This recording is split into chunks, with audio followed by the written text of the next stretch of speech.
మనసుకి పెళ్ళంటే అతిథులెవ్వరు రారమ్మా.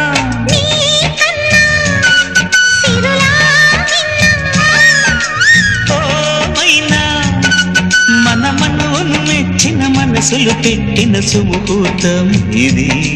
మధువై రానా మరి కిలకిల నవ్వే కోయిల కోసం వచ్చింది మధుమాసం.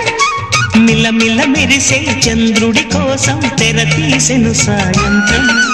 జోలగా లాలించగా నీ నీడ దొరికింది. కమ్మగా కలలీయగా నీ తోడు నాకుంది.